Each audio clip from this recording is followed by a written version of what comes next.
Yo, what's going on, guys? Welcome back to Marquee Picks and welcome back to our 2026 College Football Preview Series. Next Big Ten team up, we got the Indiana Hoosiers. Now, this is our final team in the Big Ten Preview Series. Before we wrap this series up, this is the defending national champions, and it still sounds crazy to say this, that Indiana is just all of a sudden on top of the college football world, but it is. It's hard to get your mind wrapped around this team, but they're here, and I think they're here to stay. They got a heck of a team this year. We're going to break down their schedule here in this preview. Let you guys know our thoughts on this team for this season. We want to hear from you guys. Let us know your thoughts down below. And if you guys missed any of our other previews here in this series, there's a playlist on the channel to go back and get our full thoughts and analysis on for every single one of these teams. Like the video, subscribe to the channel. Let's go ahead and dive into the season preview for the Indiana Hoosiers. All right, so we're wrapping up our Big Ten previews. We've got the defending national champion Indiana Hoosiers, and that is still a crazy sentence to say after everything Curt Cignetti has accomplished in just a couple years. So I've got Indiana finishing 10-2 overall, 7-2 in the Big Ten, while Deshawn is even higher at 11-1, 8-1, and I think both of us agree this should be a college football playoff team again. Obviously, replacing Heisman Trophy winner Fernando Mendoza is a major loss, along with several of the other veteran players who helped build up this program into a national champion. You got including running backs Kalen Black, Roman Hemby, Omar Cooper, linebacker Aiden Fisher, edge rusher Macau Kamara, D'Angelo Pons, cornerback. But, at this point, I trust Curt Cignetti to reload, and I think he found the perfect quarterback to keep this offense operating at an elite level. Josh Hoover comes over from TCU with 31 career starts, more than 9,600 passing yards, 71 touchdowns, and 16 career 300-yard games. I've been extremely high on Hoover for a while, and I honestly think he has as much upside as any quarterback in the country because this fit is absolutely perfect. He has the arm talent, experience, and production, and now he gets to play in a structured offense under Cignetti where you won't have to feel like he has to save this entire team every week. I also think he comes into the season with a massive chip on his shoulder after the way things ended at TCU. He gets an opportunity to show that program and really the rest of the country that they were wrong about him. I think he has a lot to prove. I expect Hoover to have a phenomenal season and put himself in the Heisman conversation. Indiana also gave him an outstanding group of weapons. You got Nick Marsh, a huge addition over from Michigan State after catching 59 passes for 662 yards, 6 touchdowns last season. And, he gives Indiana a big, physical target on the outside. You got Charlie Becker, who returns after producing 679 yards, 4 touchdowns during the championship season last year. You got Tyler Morris, who's healthy again in the slot. You got Shaz Preston, who adds another experienced portal option behind them. So that gives Hoover one of the deeper receiving rooms in the Big Ten. The backfield should use another committee with returning running back Kobe Martin and Boston College transfer Turbo Richard, who rushed for 749 yards and 9 touchdowns last season. You got Lee Beebe Jr., who also gives them a veteran option as well. So even after losing Black and Hemby, Indiana still has plenty of depth. Tight end is one of the bigger I would say offensive questions because that room is extremely young. You got Andrew Barker, Blake Thierry, and Miami transfer Brock Schott competing for that top role in the tight end room. So the offensive line also has some important pieces to replace. But Carter Smith returns. You got Wisconsin transfer Joe Bruner, gives them an experience addition up front. So Cignetti also brought Tino Sunseri back as the co-offensive coordinator and quarterbacks coach after Sunseri spent last season at UCLA.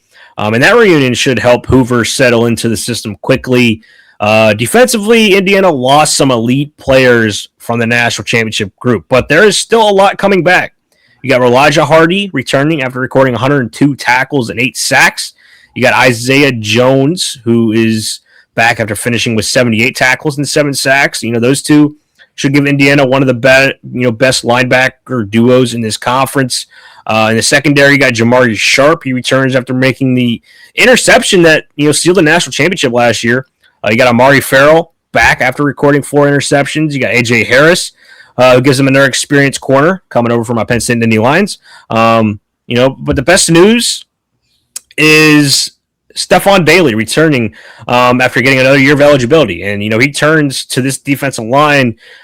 People may forget, Daly led the Big Ten with 19 tackles for loss last season and had 5.5 sacks before an injury kept him out for the entire playoffs. So getting him back is almost like adding one of the best defensive transfers in the country without really having to enter the portal. Indiana also brought in Kansas State defensive lineman Toby Osusami, which, and he also got Chidi Obiizor as well from Kansas State. So you also got Notre Dame transfer Josh Burnham and Tulsa defensive tackle Joe Ajelli. While you got Tyreek Tucker and Mario Landino, they return inside. So Indiana did lose Kamara, but with Daly coming back, all the additions around him, this defensive front could still be one of the best in the Big Ten. The schedule is difficult enough to prevent me from automatically putting them at 11 or 12 wins. The non-conference slate gives them North Texas, Howard, and Western Kentucky at home, so they should have time to get Hoover and the new pieces comfortable, but later they have to travel to Nebraska, Michigan, and Washington, while Ohio State, Minnesota, and USC all come to Bloomington. That back-to-back stretch against Ohio State and Michigan is going to tell us a lot about whether Indiana is simply a playoff team or a legitimate threat to repeat as national champion. Still, Cignetti has already shown that last season was not some fluke. This program is physical, disciplined, aggressive, and especially in the portal, and extremely well coached. And now it has another experienced quarterback with massive production taking over the offense. So I've got Indiana finishing 10-2, 7-2 in the Big Ten. Deshaun has them 11-1, 8-1. I think at 10 wins, I think they should be right back in the college football playoff discussion. But everybody's going to want to stick around for our eventual college football playoff video because there is something very important about this year's playoff picture that college football fans need to understand. And I'm not going to spoil that discussion here, but Deshaun, I'll throw it over to you. You're even higher on the defending national champions than I am. So do you think Josh Hoover can keep this offense operating at the same level as Fernando Mendoza? And do you believe Indiana has a legitimate chance to go back-to-back? Listen, yes, they have a chance to go back-to-back. And yes, I am very high on this Indiana team and on Josh Hoover. Like I said, this is going to be a similar style offense that he's used to, the RPO style offense.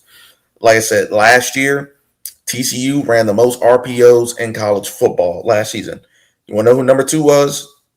The Indiana Hoosiers and Fernando Mendoza. So I think he's coming into a system that he's very well equipped for, something that he's used to, and they're going to play to Josh Hoover's strengths. Now, the thing about Josh Hoover is he has a turnover problem. He will throw you multiple books a game. But I think the coaching staff around Josh Hoover, the wide receivers around him, not saying that he had bad receivers around him and a bad coaching staff at TCU. I just think it's much more improved over here in Indiana. They just got it going on right now. And I think they're going to make this offense very easy for Josh Hoover. They're going to dumb it down for him and be like, listen, here you go. They're going to compliment him with a great running game. They have a great offensive line in front of them. They have good run game and great wide receivers like adding Nick Marsh. Still have Charlie Becker. Has Shabazz Preston right there. All great guys on the outside to be able to throw to. And like I said, Josh Hoover is the type of quarterback. He will sling the ball around and he will take chances. And he's a smart quarterback. I think this Indiana team has all the capabilities of running it back. And with an easy non-con schedule with North Texas, Howard, Western Kentucky, then, pretty much like the beginning of their schedule is like fairly easy. In my opinion, it should be fairly easy for them. And then, like I said, you get Ohio State and Michigan in back-to-back games, but you get Ohio State at home. Very, very good for them because I think it's more likely that they, get Ohio State at home and beat Michigan on the road. I think that's the perfect way to put their schedule right there. And then you get USC at home. You don't play Oregon. You don't play Penn State. You don't play Iowa. I think it's really, really good for them. but they do have to go on the road to Washington. Very, very tough place to play as well. So I think sky's the limit for this Indiana team. They reloaded very, very well. This team, in terms of on paper, could be better than last year's team. So, like I said, I think this Indiana team is going to be very, very tough to beat. I don't know why a lot of people are writing them off, thinking that they could miss the college football playoff this season, but I don't see it. This team has the talent. They're way too good, and their schedule, helps them out a lot. This isn't a tough schedule at all. So I got Indiana going 11-1, 8-1 in conference. All right, let's go ahead and break down their schedule. So they start 3 games, well, really 4 games at home, and 4 games that they should be heavy favorites in. They open against North Texas. This is not the same North Texas team as last year. Drew Mestamaker and really that whole group is gone outside of Oklahoma State. And you got Taven Jackson leading this quarterback group, who you guys know I can't stand that guy. I think he's terrible. So if you're a North Texas fan, you're going to have to, wash out your eyes a little bit. You have to go in from Drew Mestamaker at quarterback to Taven Jackson. Now, you do have Jaheim White at running back. So, North Texas might be a bowl team for this season, but they aren't going to be anything more than that, in my opinion. Still, Indiana should stop them pretty easily here. Then against Howard, not even close here. They'll win this game by 50, 60-plus points. Western Kentucky, though. You guys heard me talk about this team in the Georgia preview. I said some crazy things about Western Kentucky pulling off an upset against Georgia, especially on the spread there. I believe Georgia was getting like 30-something, which I thought was insanely too high. And again, Western Kentucky, they're playing a gauntlet of a freaking non-conference. They start their season at Nevada. They go on the road at Georgia and then on the road at Indiana. That's just a brutal non-conference schedule for them. But they have a really solid little group of team here. You got Rodney Tisdale, a quarterback who I like a lot. You got K.D. Hutchinson, Kavez Humphreys, wide receiver for them. This Western Kentucky team will be good. If they are playing like an easier schedule, they could be one of my college football playoff favorites. But since they're playing at Georgia, at Indiana, the non-con, they're going to really have to win out the rest of their games. They want to make some noise as being a playoff team. I think they could do it. I would not be shocked if they do it. But, that is a big ask for them to go on here and do. I think they play against Georgia a lot better than they play against Indiana, because I think they can match up with Georgia, because Georgia isn't really like the crazy high-powered offense. I think they could stay in that game. Indiana has a high-powered offense where Western Kentucky's going to have to try and match it. I don't think they can. Indiana rolls. And then against Northwestern, open up Big Ten play. Great spot for Indiana here. Open up Big Ten play against a team like Northwestern, who I think will be very, very good this year. It's still a team Indiana should be able to handle. Two similar offensive play styles. Chip Kelly calling the offense for Northwestern. So, it could be interesting, but Indiana just has a better talent, in my opinion, better defense, better offense, just the better weapons. I like Northwestern a lot this year, but I just don't think Northwestern has what it takes to, upset a big-time caliber team this year, and I just don't see it here. So, Indiana, 4-0 start to the season. Deshawn, what about you? Yeah, I agree. North Texas, they're going through a massive rebuild. I don't think it's not going to be the same there. Indiana should blow the doors off of them. Howard, come on, not even close. Western Kentucky, I don't think this game is going to be close either. I think it's going to be high scoring though. But I think Indiana's going to still be in about 20-plus points. Then Northwestern at home to open up Big Ten Conference play. Like I said, this just isn't the offense that I think Chip Kelly wants to coach. I don't think he has the speed outside. I really don't at receiver. So, and I'm not the biggest fan of Aiden Childs either. He could be good. He does have the potential, but I don't know, man. I just don't know what's not working for that kid. And having to go on the road to Bloomington, it's not going to get any better for him here. I think they're going to have a field day with him. I think they blow out Northwestern here as well. Then go on the road and play Rutgers. Rutgers. I don't give a damn what you got to say, Rutgers fans. This game won't be close either. Indiana going to come in there and beat that ass. They're going to beat that ass. Like I said, Indiana is one of those teams that can go on the road and beat some ass. And you're telling me that you think Rutgers can compete in this game? No. So, easy 5-0 in my opinion for Indiana. They should have no sweats. Yeah, and Rutgers even gets the benefit of the doubt in this game. This game being played at 8 o'clock at night, so they got a night game. It ain't gonna matter one bit. Indiana's gonna come in here and handle it with ease in Kurt Signetti fashion. Now they go on the road to Nebraska, and this is one of those teams that, again, go back to their preview. You guys know I'm very high on them. Deshaun's also high on them, and it's just one of those teams that's gotta show up in big games. And I still don't think this is the year that Nebraska shows up in those big games. And it's just another one of these situations for them this year. Another great spot for Nebraska. I mean, they get Ohio State at home, Indiana at home. I would not be shocked if Nebraska at least upsets one of those two. If Nebraska somehow beats both of those two, Nebraska's going to be a college football playoff team, guaranteed. But it's just, can Nebraska live up to these moments? Because it's a great spot for them. Getting this game at home, it'll be a sold-out crowd. Man, I really could see Nebraska pulling off this upset, but again, Nebraska just hasn't shown me to be a team that can just pull off these big wins. Until they do, I'm going to keep riding with these big dogs, and that's what I'm doing here. Indiana goes on the road, hostile environment, gets a big win here. But it is a look-ahead spot to Ohio State, but they still take care of business. Deshaun, what about you? Yeah, Indiana should take care of business on the road in Lincoln, but like I said, it is a look-ahead spot to Ohio State at home. So I do think Nebraska could give them some trouble early on. This is a Nebraska team that's pretty good. And I think could be one of these sleepers, just like Illinois in this conference. But like I said, until further notice, gotta roll with Indiana here. Nebraska just has to show me that they can beat these big teams, whether it's at home or on the road. And like I said, for Nebraska gets Indiana and Ohio State at home.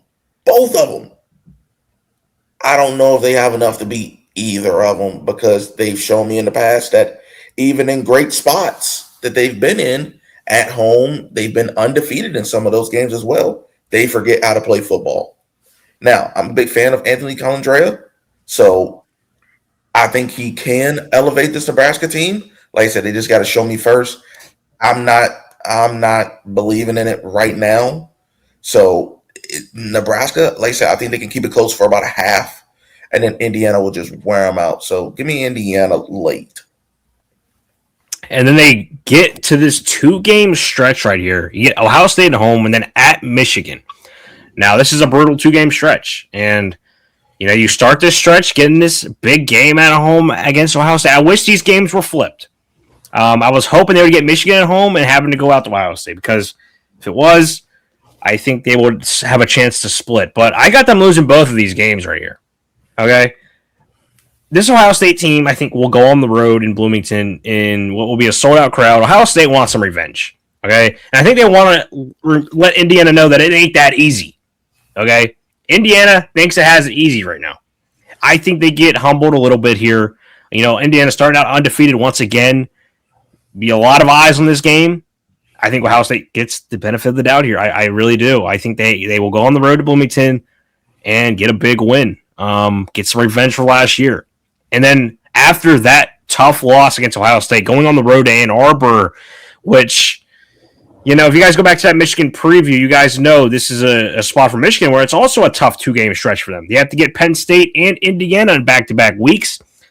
They get Penn State the week before, and they get Indiana the week after. And I think Michigan will split one of those 2 games, and obviously I'm not going to give Michigan the win over by Penn State and the Lions, so I had to give Michigan the win over Indiana. I hate doing it. It's disgusting saying Michigan's going to beat Indiana, but that's unfortunately what I think will happen here.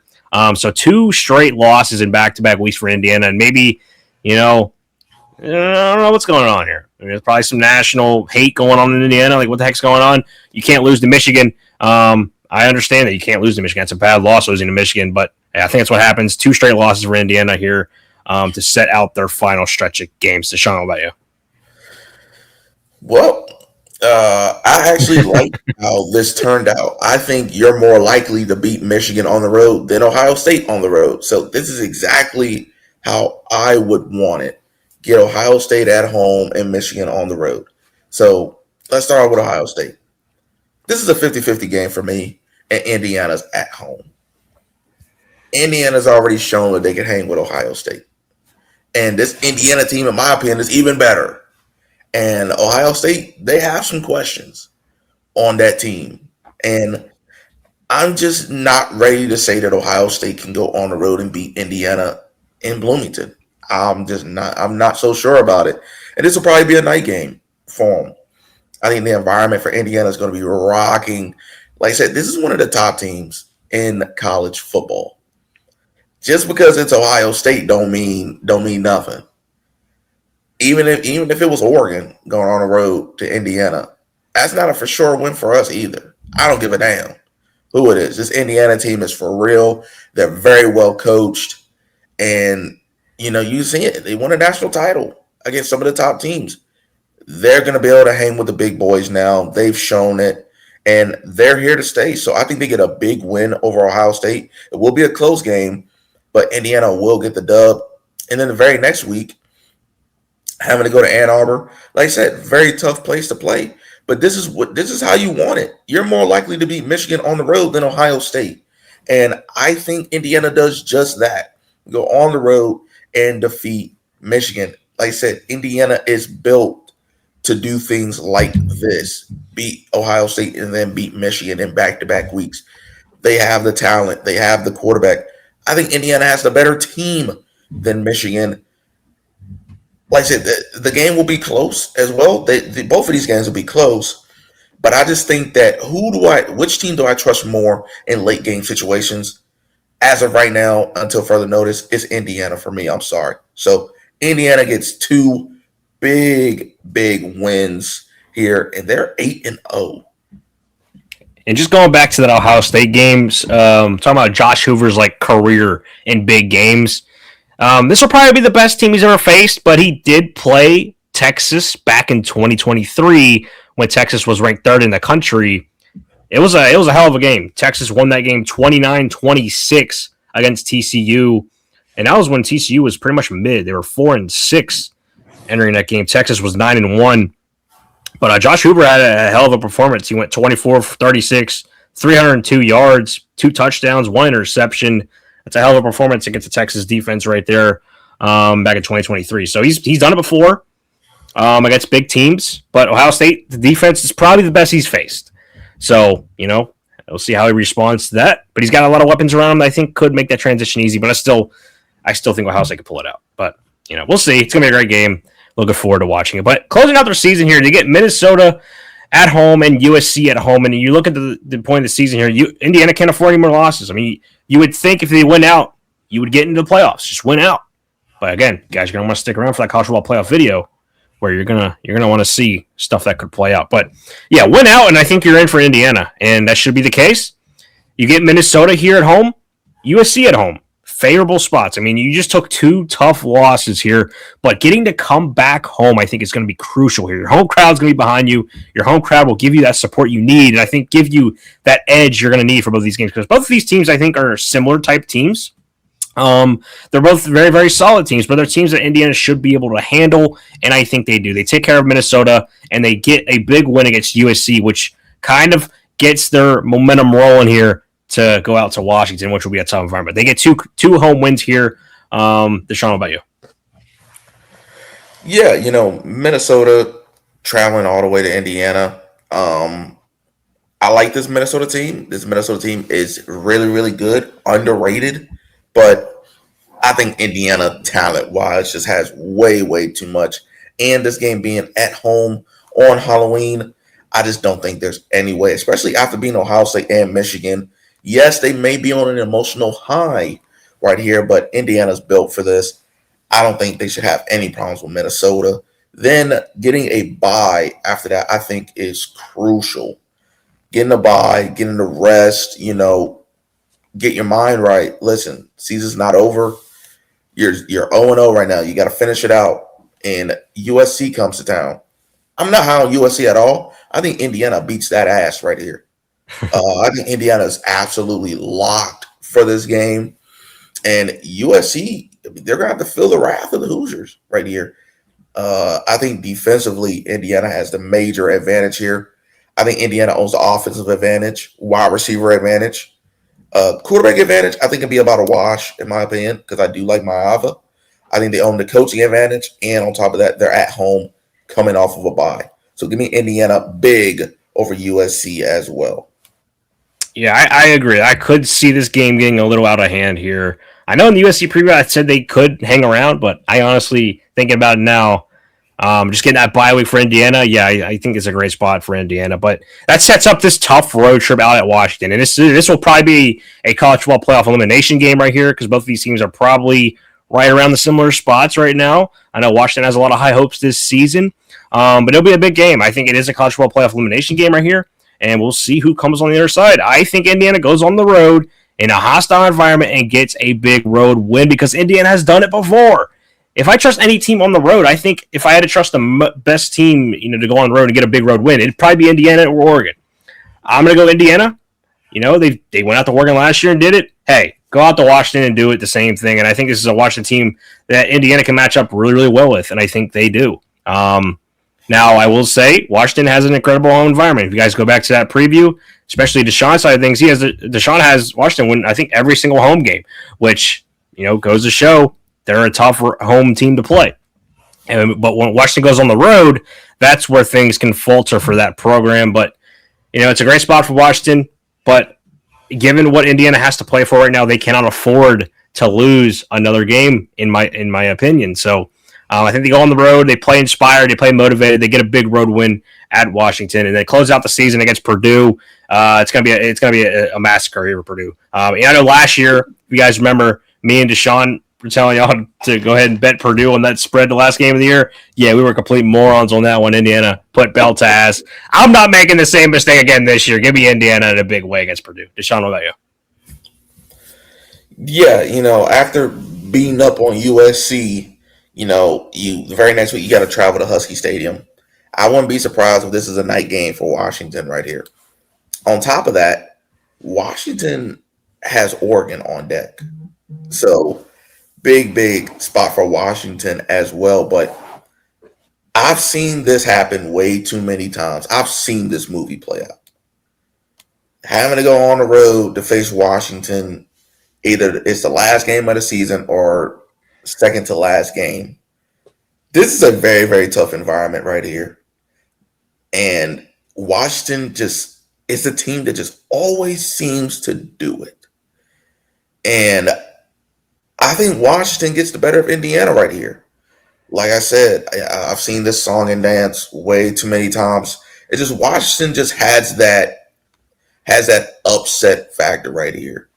Always late in the season, Washington's going to upset someone.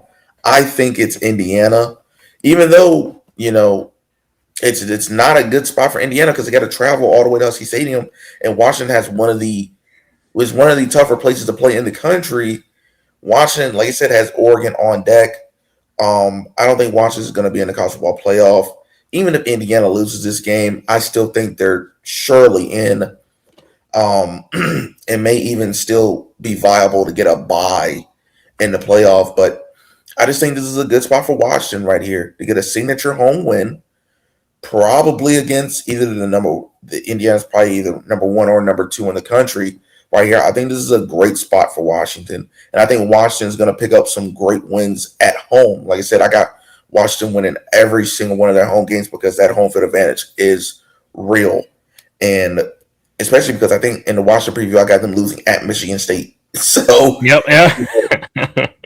being able to come back home and face an Indiana team that's riding a high, I think Washington gets the better of them. So, give me Washington in the upset when Indiana drops their first game of the season.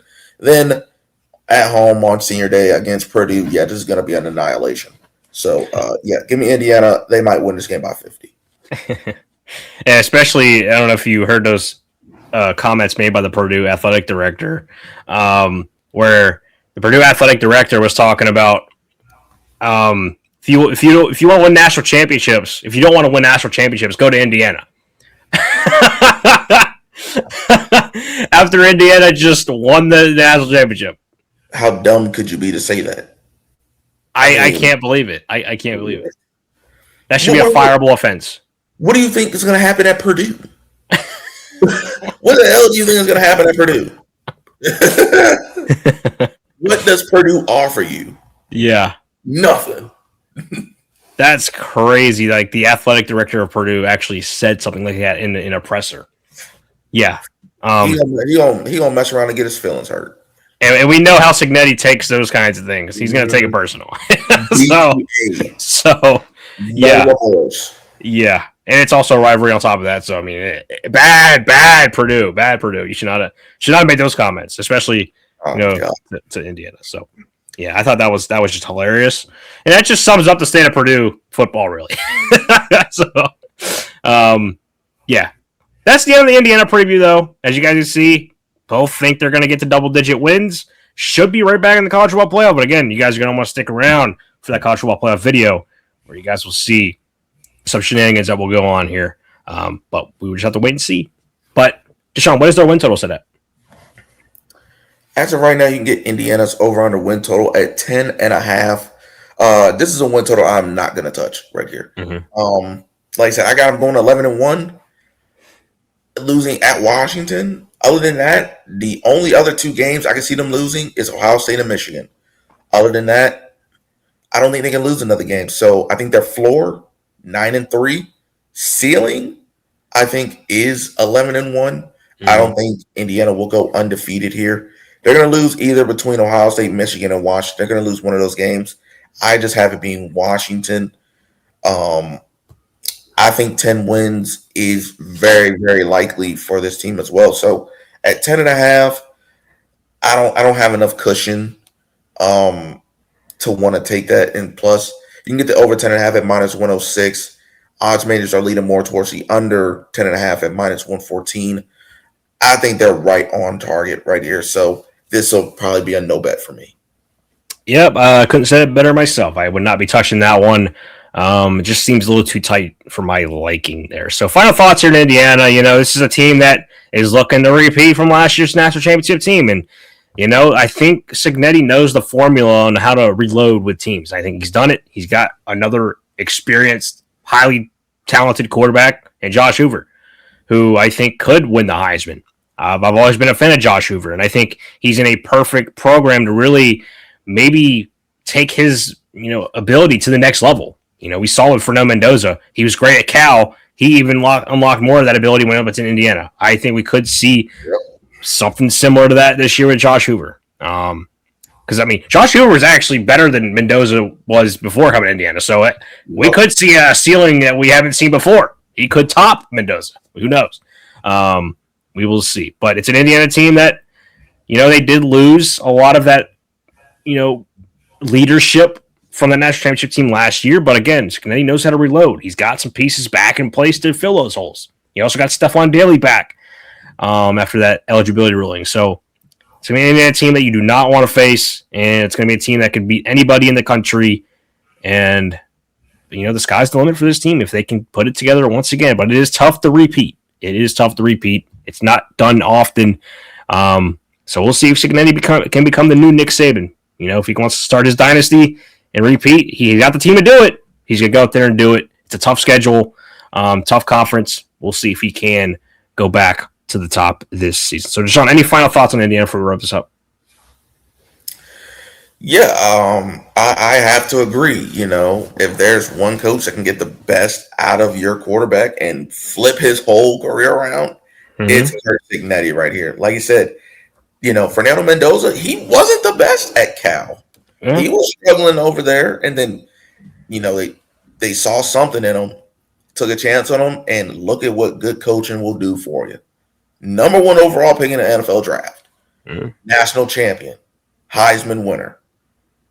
The things that coaching can do for you, and the way another change of scenery can change your trajectory. And I think the same thing can happen for Josh Hoover. Like I said, I also agree. I think Josh Hoover is in a better situation right now because I think he's actually better. Yep. And now I just think that Curt Cignetti is going to be able to he's going to be able to unlock Josh Hoover right here. I know that's pause. I know that's crazy to say, but I think he's going to get the absolute best out of Josh Hoover right here. And I absolutely think that Josh Hoover could potentially win the Heisman. I ain't going to bet it, but I think there is a real shot that he could because I do think he is a good quarterback. He has a great receiving core around him. And he has a good offensive line that can protect him and give him time. And he has a good running game that could complement him and be able to open up the deep passes for him. Like I said, this Josh Hoover likes to sling that rock around, and he will be able to do that a bunch. Indiana will put up a lot of points. He's in the right program.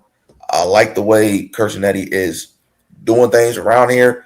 Like I said, he's the second coming of Nick Saban. This is Nick Saban 2.0 right here. And a lot of people don't want to say that, but it is what it is. Until further notice, that's what he is. This Indiana program, who would have thought could be in this position?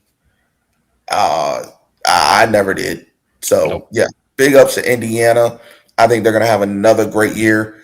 People that are saying that Indiana's going to miss the playoff are a bunch of phonies and don't know what the hell they're talking about, because this team is loaded. Yeah.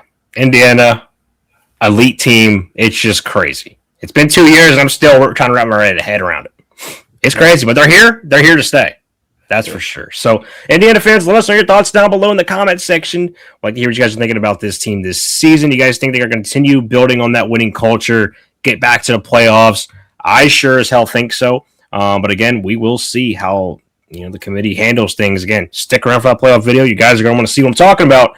I'm not going to spoil anything until we get there, though. But like the video, subscribe to the channel if you guys are new here. Check out the dedicated playlist on the channel if you guys missed any of our other previews here. This is the final Big Ten preview. We have now done all of them in all the Power 4 conferences. All we got to do is Notre Dame up to this point, and we've done every single team. So we're right near the end of this thing. It's been a blast. Me and Deshawn love talking these college football teams, and can't wait for the season to start. We're less than 2 weeks away from week 0. So that's it for this one. Thanks for watching, and we'll see you in the next one.